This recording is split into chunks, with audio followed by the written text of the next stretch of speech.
दिल्ली में ऑक्सीजन का आपातकाल है। अस्पताल ऑक्सीजन के लिए तरस रहे हैं, मरीज ऑक्सीजन के लिए भटक रहे हैं। अदालत लगातार सरकारों को डांट रही है, फटकार लगा रही है, लेकिन स्थिति बिल्कुल नहीं सुधर रही, जस के तस। हम आपको दिल्ली की पूरी खबर दिखाएंगे, दिल्ली की स्थिति से रूबरू कराएंगे, लेकिन शो की शुरुआत में इस वक्त की एक बड़ी खबर। दिल्ली में 1 हफ्ते का लॉकडाउन बढ़ा दिया गया है। अरविंद केजरीवाल ने लॉकडाउन बढ़ाने का ऐलान किया, जिसमें पिछले जैसे सभी प्रतिबंध जारी रहेंगे। अब अगले 1 और हफ्ते तक दिल्ली में लॉकडाउन रहेगा। 10 मई से सुबह 5 बजे तक ये लॉकडाउन 10 मई सुबह 5 बजे तक ये लॉकडाउन रहेगा। और दिल्ली में जिस तरह के अभी प्रतिबंध लगाए गए हैं, यानी कि जरूरी सेवाओं को छोड़कर सब कुछ बंद रहेगा। राम किंकर सिंह हमारे संवाददाता इस वक्त हमारे साथ है। राम किंकर, क्या क्या इस नए लॉकडाउन में होगा, किस तरह से लॉकडाउन बढ़ाया गया है? देखिए, पहले जो नियम थे, यानी कि जो जरूरी सेवाएं हैं वो चालू रहेंगी, बाकी सारी सेवाएं जो है तत्काल प्रभाव के लिए अगले जो आदेश तक है वो जारी रहेंगी। इन सब के बीच शहीद आपको बता दें कि लगातार जो सरकार है वो चाह रही है कि लॉकडाउन के जरिए ही जो है वो संक्रमण रुकेगा। जिस तरह से हम देख रहे हैं कि न केवल मौतों का सिलसिला बढ़ रहा है, बल्कि संक्रमण की दर भी लगातार बढ़ रही है। यही वजह है कि सरकार चाहती है कि ये जो लॉकडाउन बढ़ेगा उससे हो सकता है कि संक्रमण दर में जो है कमी आए। अभी तक जो कमी देखी गई है, लेकिन उस पर रिसर्च हो रहा है कि क्या ये कमी जो है वो इस लॉकडाउन की वजह से है या कोई और वजह हो सकती है। तो लगता है कि यही अब एक जरिया बचा है जिसके जरिए कम से कम दिल्ली में संक्रमण रेट कम किया जा सकता है। सही, बहुत धन्यवाद राम किंकर सिंह हमारे संवाददाता जानकारी दे रहे थे। अब ऑक्सीजन की बात। दिल्ली में ऑक्सीजन संकट को लेकर स्थिति दिनों दिन खराब हो रही है। सरकार दावे तो बहुत बड़े बड़े कर रही है, लेकिन ऑक्सीजन की कमी से मरीजों की जान बिल्कुल नहीं बचा पा रही। स्थिति यहां तक पहुंच गई कि आज खुद अदालत को कहना पड़ा कि पानी अब सर के ऊपर चला गया है और जरूरत पड़े तो आप सेना की मदद लीजिए। सेना की मदद आप क्यों नहीं ले रहे?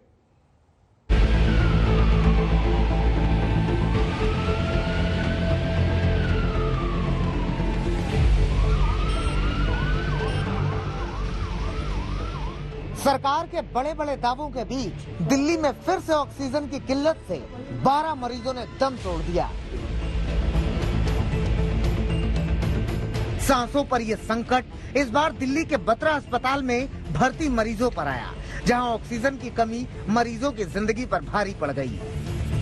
ऑक्सीजन की किल्लत की वजह से राजधानी दिल्ली के बत्रा अस्पताल में 8 लोगों की जान चली गई है। दिल्ली में यह दूसरा वाकया है जब ऑक्सीजन की किल्लत से लोगों की जान जा रही है। लगातार सरकार की तरफ से ये तमाम दावे किए जा रहे हो कि ऑक्सीजन की किल्लत नहीं है, लेकिन बावजूद इसके आज दिल्ली के बत्रा अस्पताल में एक डॉक्टर समेत 7 लोगों की मौत हो गई, जिनमें से अगर बात की जाए तो जो हॉस्पिटल के डायरेक्टर हैं HCL गुप्ता के मुताबिक उनके साफ तौर पर कहना है कि ऑक्सीजन की किल्लत को लेकर के लगातार सरकार की तरफ से और तमाम प्रशासन को जो है वो लिखित में बता चुके थे कि उनके पास ऑक्सीजन की किल्लत हो रही है। सिर्फ आधे घंटे का ऑक्सीजन जो है वो बचा हुआ है। ऐसे में अंदर अस्पताल के अंदर 6 जो मरीज ICU में एडमिट थे और बाकी 2 जो अन्य वार्ड में एडमिट थे उनकी जान चली गई। अस्पताल गुहार लगाता रहा, बार बार बताता रहा कि गंभीर रूप से भर्ती मरीजों के लिए भी चंद घंटे की ऑक्सीजन ही बची है, चंद मिनट की ऑक्सीजन बची है, लेकिन कोई एक्शन नहीं हुआ। तो बिना ऑक्सीजन 8 मरीजों को अपनी जान गंवानी पड़ी। बड़ी बात यह है कि यह हादसा तब हुआ जब दिल्ली हाई कोर्ट में बत्रा अस्पताल को लेकर ही सुनवाई चल रही थी और कोर्ट में अस्पताल की ओर से बताया जा रहा था कि मरीजों के लिए ऑक्सीजन बची ही नहीं है। और इस सुनवाई के बीच हुई ऑक्सीजन की कमी बत्रा अस्पताल के मरीजों की सांसों पर आफत बन गई। मॉर्निंग में फिर वही हालत, हमारे पास 2000 लीटर बची। हमें पता था 4-5 घंटे में खत्म हो जाएगी। हमने 7 बजे से ये कार्य फिर शुरू कर दिया, सबको समझाना। किनको आपने किया? एडिशनल सेक्रेटरी हेल्थ, जो ऑक्सीजन के हमारे नोडल ऑफिसर हैं उनको, जो SDM नोडल ऑफिसर हमारे साथ यहाँ अस्पताल में दिया गया है, जिनको भी हम बता सकते हैं उनको सबको बताया। यहाँ तक कि हमने एक बीच में कोर्ट में भी इन्फॉर्म किया कि भाई ये पोजीशन है हमारे पास। हमने जब बताया कि हमारे पास अब मात्र आधा घंटे की ऑक्सीजन बची, उसके बावजूद भी कोई टैंकर मुंडका में था, कोई टैंकर बुरारी में था। हमारे तो हाथ पैर फूल गए। लेकिन जब तक ऑक्सीजन आई यहाँ पर, तब तक हमारे 8 पेशेंट नहीं गए। दिल्ली में जयपुर गोल्डन अस्पताल के बाद ऑक्सीजन की कमी से मरीजों की मौत की यह दूसरी घटना है। लिहाजा हाईकोर्ट ने केंद्र और दिल्ली सरकार को कड़ी फटकार लगाई और तल्ख लहजे में कह दिया कि पानी अब तो सर के ऊपर से निकल गया है। केंद्र पर भड़कते हुए हाईकोर्ट ने कहा कि दिल्ली को आवंटित ऑक्सीजन देना केंद्र की जिम्मेदारी है। केंद्र ने जो ऑक्सीजन आवंटित की है वो उसे देना ही होगा। हाईकोर्ट ने केंद्र को दिल्ली को फौरन 490 मीट्रिक टन ऑक्सीजन देने को कहा है। दिल्ली हाईकोर्ट का गुस्सा सिर्फ केंद्र पर नहीं, दिल्ली सरकार पर भी फूटा। दिल्ली सरकार ने दलील दी कि पर्याप्त ऑक्सीजन नहीं मिल रही है, जिस पर कोर्ट ने पूछा कि आखिर सप्लाई क्यों नहीं हो रही है।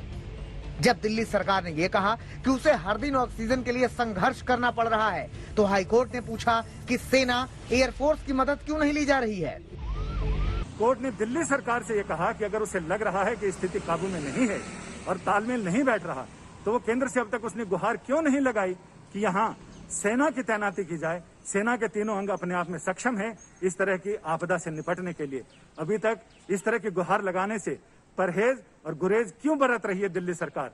साथ ही केंद्र सरकार को निर्देश दिया कि दिल्ली को 490 मीट्रिक टन रोजाना की ऑक्सीजन की आपूर्ति और क्रायोजेनिक टैंकर्स इनकी आपूर्ति कराना केंद्र का काम है, क्योंकि दिल्ली औद्योगिक राज्य नहीं है, लिहाजा इनके पास इस तरह के विशिष्ट संसाधन नहीं है। साथ ही ये भी कहा गया कि लोग जिस तरह से अस्पतालों में रोजाना ऑक्सीजन के अभाव में मौत हो रही है, ये दुर्भाग्यपूर्ण है। समय राजनीति के लिए चुनाव काफी है। फिलहाल तो आपस में एक दूसरे का हाथ थामे और मजबूती के साथ आगे बढ़े, ताकि दिल्ली वालों को इस समस्या से समय रहते निजात दिलाई जा सके। उधर दिल्ली के बत्रा अस्पताल की माने तो हाईकोर्ट की बार बार फटकार और गुहार के बावजूद ऑक्सीजन को लेकर कोई सुनवाई नहीं हो रही है।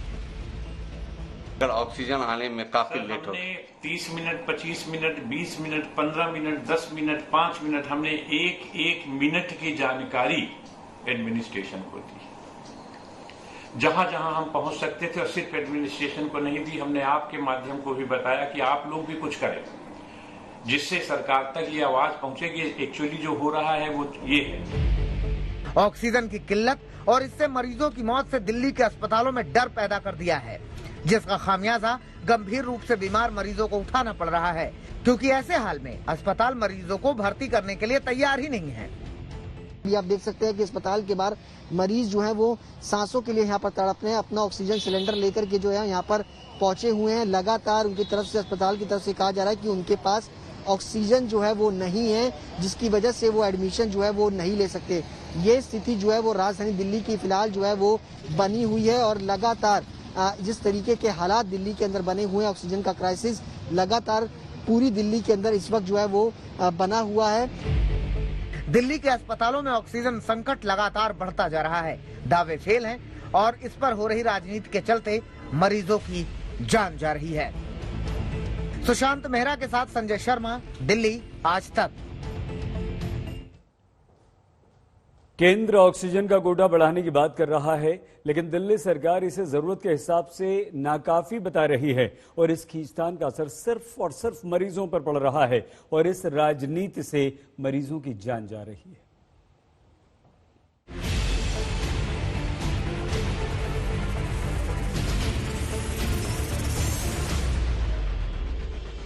आज सारे अस्पतालों के अंदर हाहाकार मचा हुआ है। दिल्ली को ऑक्सीजन चाहिए। 8 जो ऑक्सीजन प्लांट लगाने थे, एक नहीं लगाया गया। आपके पास ऑक्सीजन टैंकर तक नहीं है, तो आप उनकी क्या मुख्यमंत्री वाली उन्होंने बात करी है। कोई केंद्र पर आरोप लगा रहा है तो कोई दिल्ली सरकार पर सवाल उठा रहा है, लेकिन सियासत के इस वार पलटवार के बीच दिल्ली में कोरोना मरीजों की सांसें फूलती जा रही हैं। राजधानी के अस्पतालों तक ऑक्सीजन नहीं पहुंच रही, लिहाजा मरीजों के दम तोड़ने की खबरें दिल्ली वालों को डरा रही हैं। बत्रा अस्पताल में ऑक्सीजन की कमी से मरीजों की मौत के बाद फिर वही सवाल उठ रहा है कि आखिर दिल्ली के अस्पतालों में ऑक्सीजन की कमी दूर क्यों नहीं हो रही है और संकट की इस घड़ी में सरकारें कर क्या रही हैं। दिल्ली सरकार की दलील यही है कि कोरोना संकट के बीच राजधानी को जितनी ऑक्सीजन की जरूरत है उतनी मिल ही नहीं रही। ऑक्सीजन की बहुत ज़्यादा परेशानी हो रही है। आज भी मतलब चारों तरफ अस्पतालों से SOS आ रहे हैं। इस अस्पताल की ख़त्म हो गई, इसकी 1 घंटे की बच गई, उसकी आधे घंटे की बच गई। बहुत ज़्यादा मुश्किल हालात पैदा होते जा रहे हैं। तो अब दिल्ली, हमने कोर्ट्स में भी बोला है, हमने केंद्र सरकार को भी लिखा है कि दिल्ली की 976 टन पर डे की रिक्वायरमेंट है। उस 976 के अगेंस्ट में हमें 490 टन ऑक्सीजन अलॉट की गई है दिल्ली को, वो 490 भी नहीं मिल रही है। कल केवल 312 टन आई है, तो अब 976 टन ऑक्सीजन की ज़रूरत है। उसके अगेंस्ट में अगर 312 टन ऑक्सीजन हमें दिल्ली को दी जाएगी तो कैसे काम चलेगा। आज सारे अस्पतालों के अंदर हाहाकार मचा हुआ है। कई अस्पतालों ने बोला है कि उनको अपने पेशेंट्स निकालने पड़ेंगे, तो दिल्ली को ऑक्सीजन चाहिए। कोरोना के चलते अस्पतालों पर आई आफत को बीजेपी भी मान रही है, लेकिन ऑक्सीजन की कमी के आरोप को केजरीवाल की नाकामी छुपाने का तरीका बता रही है। ये तो पिछले 6 साल से ब्लेम गेम चलती जा रही है। मुख्यमंत्री जी के पास कोई काम नहीं है, सिर्फ सेंटर को हर तरीके से ब्लेम करने के लिए, हर चीज़ में ब्लेम करने के लिए। और ये आज की बात नहीं है, इस महामारी की बात नहीं है, ये 6 साल का उनका काम ही है। और वैसे भी मुख्यमंत्री वो है कहाँ, वो तो विज्ञापन मंत्री हैं इस देश के। दिल्ली के मुख्यमंत्री होते तो कहीं ना कहीं उनको थोड़ी अगर उनमें इंसानियत होती, थोड़ा अगर उनको दिल्ली की जनता के लिए जज्बात होते, तो कम से कम अपनी ये जो विज्ञापन है वो तो बंद करते। राजधानी में ऑक्सीजन को लेकर मची अफरा तफरी के बीच आम आदमी पार्टी के नेता राघव चड्ढा ने ट्वीट किया, दिल्ली को ऑक्सीजन की जरूरत 976 मीट्रिक टन, केंद्र की ओर से आवंटित ऑक्सीजन 490 मीट्रिक टन। दिल्ली को मिल रही ऑक्सीजन 312 मीट्रिक टन, यानी मांग के हिसाब से दिल्ली को तिहाई ऑक्सीजन भी नहीं दी जा रही है। हम सांसों के लिए हाँफ रहे हैं। केजरीवाल सरकार के इन दावों के बीच खबर है कि केंद्र ने दिल्ली सरकार के ऑक्सीजन का कोटा 100 मीट्रिक टन और बढ़ा दिया है, यानी अब दिल्ली को 490 की बजाय 590 मीट्रिक टन ऑक्सीजन दी जाएगी। हालांकि ऑक्सीजन की मात्रा दिल्ली सरकार की डिमांड के हिसाब से करीब 400 मीट्रिक टन कम है। उधर बीजेपी सांसद गौतम गंभीर का कहना है कि राजधानी में ऑक्सीजन को लेकर ऐसी आफत के लिए केजरीवाल सरकार ही जिम्मेदार है। 8 जो ऑक्सीजन प्लांट लगाने थे, एक नहीं लगाया गया। आपके पास ऑक्सीजन टैंकर तक नहीं है, तो आप उनकी क्या मुख्यमंत्री वाली उन्होंने एक बात करी है। आप जाके देखिए, जिसके घर का व्यक्ति गया, जिसका बच्चा गया, जिसका पति गया, जिसका बेटा गया, उनसे पूछिए ना कि क्या हालत है उनकी। आपके पास आज भी आप विज्ञापन देते हैं, महाराष्ट्र, गुजरात, दिल्ली, हर पूरी देश में हैं ऑक्सीजन टैंकर्स के लिए, हर चीज़ के लिए, लेकिन आपके पास लोगों की सेवा करने के लिए आपके पास कोई लक्ष्य नहीं है, कोई आपका विजन नहीं है। दिल्ली में संकट सिर्फ ऑक्सीजन के आवंटन को लेकर ही नहीं है, बल्कि ऑक्सीजन की सप्लाई भी राजधानी में बड़ा मुद्दा है, क्योंकि जिन जिन राज्यों से ऑक्सीजन दिल्ली लाई जा रही है वो राजधानी से काफी दूर है। इस बीच ऑक्सीजन सिलेंडर की दूसरी खेप के साथ ऑक्सीजन एक्सप्रेस दिल्ली के लिए रवाना की गई है, लेकिन रेलवे की मदद से जितनी मात्रा में ऑक्सीजन दिल्ली पहुंचाई जा रही है वो बेहद कम है। महामारी की मार के बीच ऑक्सीजन की कमी से दिल्ली करा रही है अपने अपने स्तर पर ऑक्सीजन की कमी को दूर करने की कोशिशें भी की जा रही है। कोरोना के राजधानी दिल्ली में बढ़ते प्रकोप के बीच ऑक्सीजन का क्राइसिस भी लोगों के लिए परेशानी का सबब बना हुआ है और ऐसे में उत्तरी दिल्ली नगर निगम की तरफ से पहल की गई है। दिल्ली में जल्द ही दिल्ली नगर निगम के अस्पताल के अंदर ऑक्सीजन का एक जो सेंटर है वो बनने जा रहा है, प्लांट लगने वाला है बालाग्राम हॉस्पिटल में। नॉर्थ दिल्ली के मेयर खुद इंस्पेक्शन करने के लिए पहुंचे हैं। सर, इंस्पेक्शन हो रहा है, कब तक शुरू होगा और कितनी इसमें ऑक्सीजन जो है व्यवस्था जो है हो पाएगी? देखिए, हमारे तीनों जो बड़े अस्पताल हैं जो कोविड के लिए डेडिकेटेड है, वहां पर ऑक्सीजन के प्लांट लगे, उसके लिए पिछले 15 दिन से हम लगातार काम कर रहे हैं और हमने भारत सरकार से भी निवेदन किया है। उन्होंने हमारे निवेदन को स्वीकार किया है और भारत के जो पेट्रोलियम मंत्रालय है उनके माननीय केंद्रीय कैबिनेट मंत्री जो है धर्मेंद्र प्रधान जी से भी मेरी बात हुई है और उन्होंने कहा हम हर संभव मदद करेंगे। इसके लिए हमारे तीनों अस्पतालों के अंदर तीनों प्लांट लगेंगे, जिसकी हमने पूरी तैयारी कर ली है। हालांकि दिल्ली में जिस तरह से ऑक्सीजन संकट गहराता जा रहा है, उस पर साथ मिलकर एक्शन प्लान पर काम करने की बजाय सियासत हो रही है, जो राजधानी में कोरोना महामारी के चलते आए संकट को और ज्यादा बढ़ा रही है। सुशांत मेहरा के साथ संजय शर्मा, दिल्ली आज तक। कोरोना के संकट काल में दिल को झकझोर देने वाली और सिस्टम को कटघरे में खड़ा करने वाली खबरें हमारे सामने आ रही हैं। उत्तर प्रदेश में स्थिति बेहद खराब है, लगातार खराब हो रही है। बेड के लिए ऑक्सीजन के इंतजार में लोग दम तोड़ रहे हैं। इसकी ऑक्सीजन खत्म हो गई है, ना एसडीएम सुन रहे हैं, ना सीएम साहब सुन रहे हैं।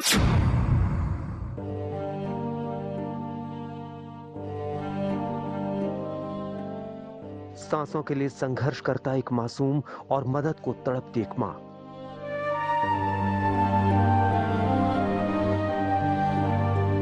आज मेरा बच्चा मरने वाला है तो मैं मजबूर होकर यहाँ पे आई हूँ। ये योगी आदित्यनाथ के यूपी का हाल है, जहां ऑक्सीजन का संकट ऐसा है कि कब किसकी सांसें बैठ जाए कोई नहीं जानता।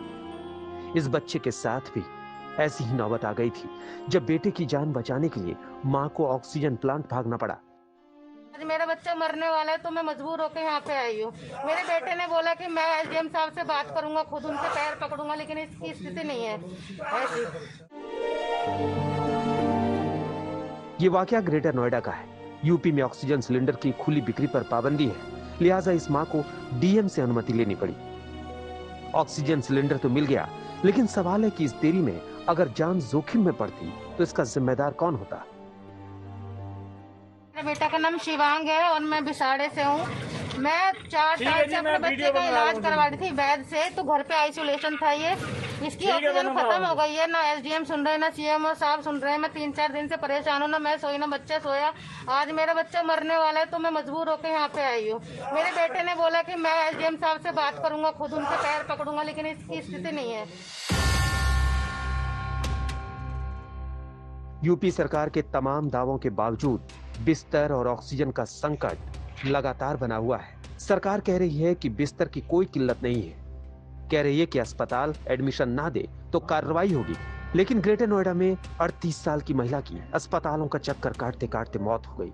ये वीडियो नाकाम इंतजाम का सबूत है। ये जिम्स हॉस्पिटल ग्रेटर नोएडा है। And this, her oxygen level is 36 and nobody is helping. जागृति गुप्ता को इलाज के अभाव में जान से हाथ धोना पड़ा तो महाराजगंज के जिला अस्पताल के मुख्य चिकित्सा अधीक्षक हाथ सिर पर रखकर इसलिए रोने लगे कि वो चाहकर भी कुछ नहीं कर पा रहे। हालांकि महाराजगंज के जिला चिकित्सा अधिकारी सीएमएस के इस दर्द की वजह काम का अधिक बोझ बता रहे हैं। मुझे तो ऐसा कुछ मालूम नहीं है, वीडियो आप देखे हैं हम आज सुबह, तो थोड़ा वर्कलोड ज्यादा है, थोड़ा टेंस रहे होंगे और कोई ऐसी बात नहीं। हर तरफ बेबसी और लाचारगी की कहानियां हैं। नोएडा में एक बेटे ने आईसीयू का बिस्तर अपने पिता के लिए खाली कर दिया, पिता के लिए अपनी जान जोखिम में डाल दी। ऐसे मामले के बाद भी अगर यूपी में इंतजाम दुरुस्त करने का दावा किया जा रहा है तो यकीन मानिए यूपी को सिर्फ भगवान का ही आसरा है। तंसीम हैदर, ग्रेटर नोएडा, आज तक। अब हमारे देश भर में आज से वैक्सीनेशन का अभियान शुरू हो चुका है। देश के कई हिस्सों में आज से 18 साल से 44 साल के बीच के लोगों को वैक्सीन लगनी शुरू हो गई है, मगर कई जगह वैक्सीन न होने और रजिस्ट्रेशन में परेशानी की खबरें भी आ रही हैं।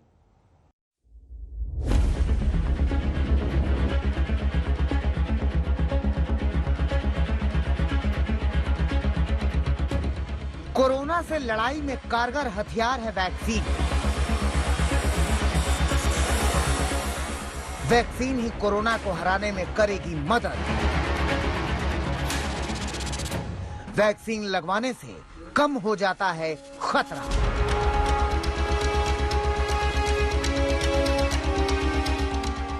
जी हां, कतार में लगे इन लोगों के चेहरे पर भरोसा दिखता है। भरोसा इस बात का कि अगर वैक्सीन लग गई तो कोरोना से जंग थोड़ी आसान हो जाएगी। वैक्सीन अगर लग गई तो शरीर में एंटीबॉडी बनेगी जो बीमार होने से बचाएगी, कमजोर होने से बचाएगी। इसीलिए लोग लाइनों में लगे हुए हैं। आज से देश भर में वैक्सीनेशन का तीसरा चरण शुरू हुआ है। साथ ही आज से ही देश भर में 18 साल की उम्र से ज्यादा के लोगों को भी वैक्सीन लगनी शुरू हो गई। लेकिन दिल्ली को अभी इस वैक्सीनेशन का इंतजार करना पड़ेगा, क्योंकि दिल्ली में 18 साल से ज्यादा की उम्र के लोगों को वैक्सीन 3 मई से लगनी शुरू होगी। देश भर में आज से वैक्सीनेशन के थर्ड फेज की शुरुआत हो गई है। 18 साल से 44 साल की उम्र के बीच के लोगों का वैक्सीनेशन जो है वो आज से शुरू हो गया है। हालांकि दिल्ली के कई सेंटर्स पर अगर बात की जाए तो वैक्सीनेशन की शुरुआत नहीं हुई है, क्योंकि वहां पर वैक्सीनेशन जो है वो नहीं पहुंच पाई है। लेकिन कई सेंटर ऐसे भी हैं जहां प्राइवेट हैं, जहां पर अगर बात की जाए तो सेंट्रल गवर्नमेंट से जुड़े हुए लोग हैं, जहां पर उन्होंने पहला रजिस्ट्रेशन करा रखा था, उनका यहां पर वैक्सीनेशन जो है वो फिलहाल किया जा रहा है। सर, आज से शुरुआत थी लेकिन वैक्सीनेशन पूरी न होने की वजह से जो है वो नहीं हो पा रहा है। आप मेयर हैं और क्या तैयारियां हैं एमसीडी की तरफ से? देखिए, उत्तरी दिल्ली नगर निगम के इस समय जो 54 केंद्र हैं जो इस समय वैक्सीनेशन के काम में लगे हुए हैं, और हमारे 54 केंद्रों में जिन लोगों ने रजिस्ट्रेशन कराया है, जिन लोगों ने रजिस्ट्रेशन कराया है कोविन ऐप पर, उनको हम इंजेक्शन लगा रहे हैं। 45 से ऊपर वालों को तो लगातार लग रहा है, लेकिन 45 से नीचे वाले भी जहां रजिस्टर्ड हैं और हमारे पर वैक्सीन उपलब्ध है, उनको हम वो सुविधा दे रहे हैं। दिल्ली के मुख्यमंत्री अरविंद केजरीवाल ने पहले ही कह दिया था कि दिल्ली में अभी पर्याप्त वैक्सीन नहीं है, लिहाजा 18 साल से ज्यादा उम्र के लोगों को थोड़ा इंतजार करना पड़ेगा।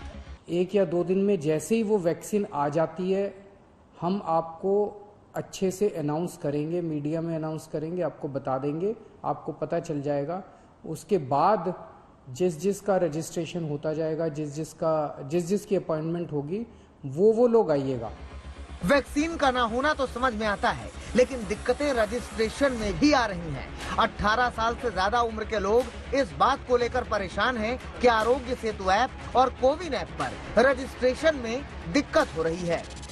18 साल से ऊपर सबके लिए वैक्सीन का प्रोग्राम आज से शुरू हो चुका है, लेकिन यहाँ पर लोगों की माने तो ज्यादातर जो 18 से 44 साल के बीच के लोग हैं कह रहे हैं कि उनको कोविन ऐप या आरोग्य सेतु ऐप पर रजिस्टर करके अपॉइंटमेंट की तारीख नहीं मिल रही है। दिल्ली में मौजूदा हालात किसी से छिपे नहीं हैं।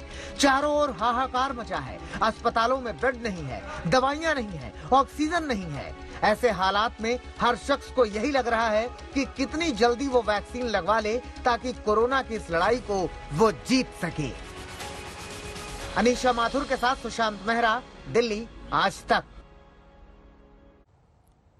दिल्ली में तो 18 साल से ज्यादा उम्र के लोगों को वैक्सीन 3 मई से लगनी शुरू होगी, मगर उत्तर प्रदेश के 7 शहरों में आज से वैक्सीनेशन शुरू हो गई।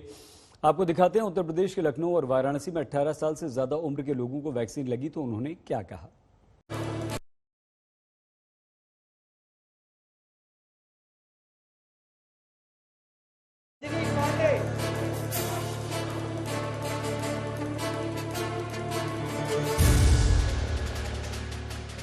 ये महाअभियान है कोरोना को समाप्त करने का। उत्तर प्रदेश के 7 जिलों में 18 साल से ज्यादा उम्र के लोगों को आज से कोरोना का टीका लगना शुरू हो गया। ये लखनऊ की तस्वीरें हैं जहां कोरोना का टीका लगाने के लिए लोग पहुंचे हैं। उत्तर प्रदेश में भी कोरोना से बचने के लिए वैक्सीनेशन का जो नया दौर है यहाँ शुरू हो गया है और उसके लिए बाकायदा इंतजाम किए गए हैं। इस वक्त हम अटल बिहारी वाजपेयी जो कोविड सेंटर है वहाँ पर हैं, जो कि राम मनोहर लोहिया के अंदर में आता है। वहाँ पर किस तरह की व्यवस्थाएं हैं देखिए।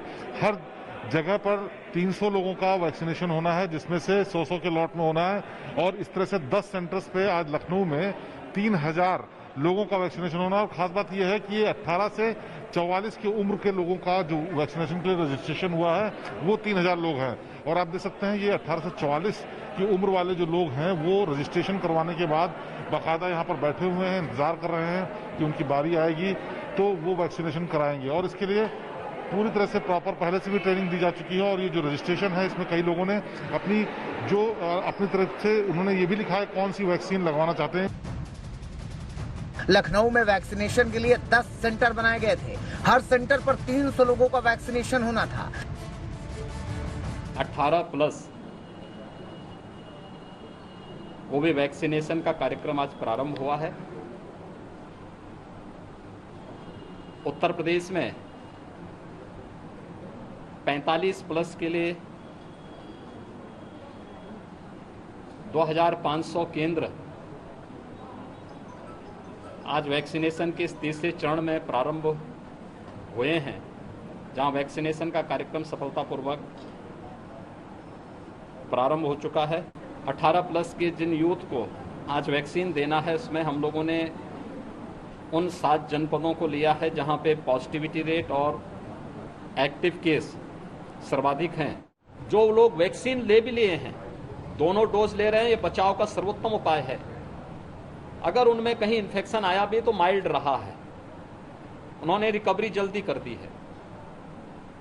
जिन्होंने 1 डोज भी लिया है तो भी अगर इन्फेक्शन आया है तो रिकवरी में मदद मिली है।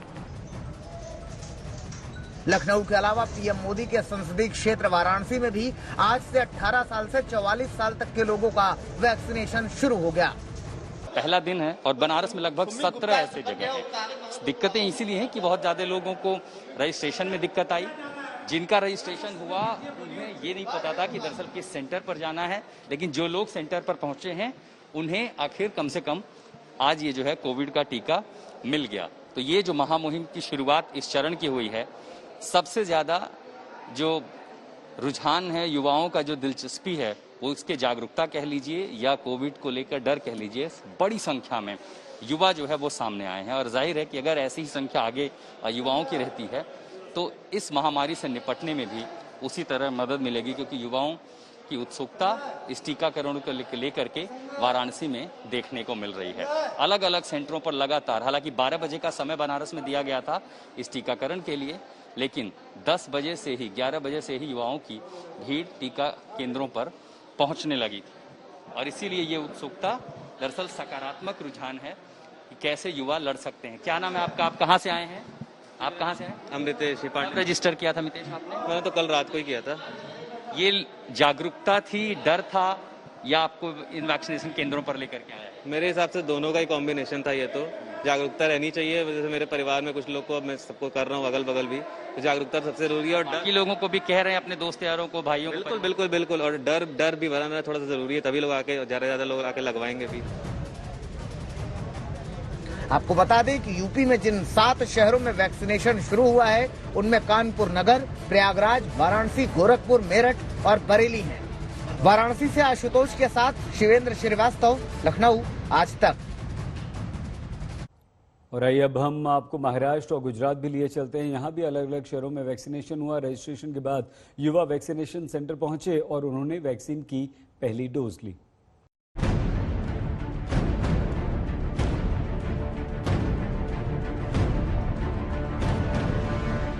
कोरोना की सबसे भयानक मार महाराष्ट्र पर पड़ी है। महाराष्ट्र सबसे ज्यादा करा रहा है, इसलिए महाराष्ट्र में वैक्सीनेशन की जरूरत सबसे ज्यादा है। हालांकि महाराष्ट्र सरकार की ओर से लगातार कहा गया कि वैक्सीन की कमी है, बावजूद इसके महाराष्ट्र के अलग अलग हिस्सों में 18 साल से ज्यादा उम्र के लोगों को वैक्सीन लगनी शुरू हो गई है। आपको मुंबई की तस्वीरें दिखाते हैं। यहाँ पर कुछ अफरा तफरी का माहौल नजर नहीं आ रहा है, ज्यादा क्राउडिंग नहीं हो रही है, अच्छी खासी सोशल डिस्टेंसिंग इस वक्त मेंटेन हो रही है और लोगों में जिनसे मैंने बात करी अभी तक थोड़ा सा एक्साइटमेंट तो उनमें नजर आ ही रहा है। तो फटाफट कुछ लोगों से मैं बात करना चाहता हूँ। लेट नाइट आपने रजिस्ट्रेशन कराया, finally you are lucky enough, आज आपको वैक्सीन मिल जाएगा? Definitely I am definitely lucky enough. आप क्या बोलेंगे? नहीं, वेरी फॉर्चुनेट एंड रिलीव्ड कि आज रजिस्ट्रेशन हो। कितना तकलीफ हुआ था रजिस्ट्रेशन में आपको? अच्छा, तकलीफ उतना नहीं हुआ था जितना एक्चुअली टाइमिंग था। अच्छा। तो थैंकफुली बीएमसी ने सब जगह डाला था कि आज खुलेगा रात को 12 बजे, तो वो इन्फॉर्मेशन के बेसिस पे हेल्पफुल था। So excited to be here today? Definitely relieved.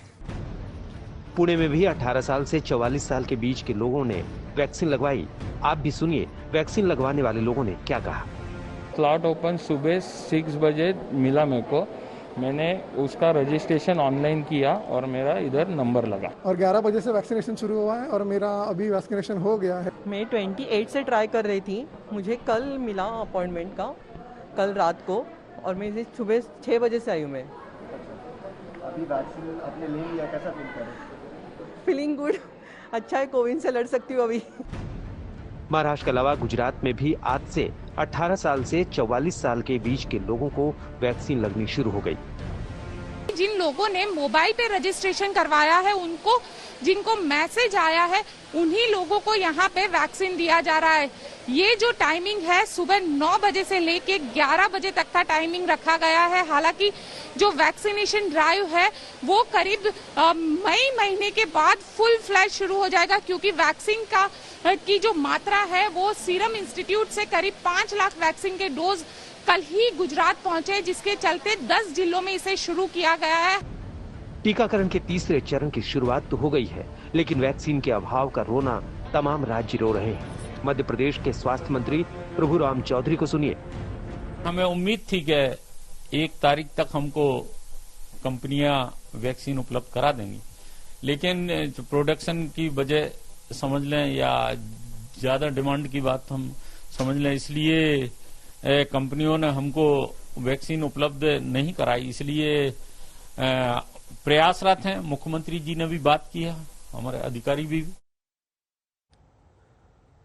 हमारे देश के अलग अलग हिस्सों में 18 साल के ऊपर के लोगों को वैक्सीन लगाई जा रही है, मगर बंगाल में ऐसा नहीं है।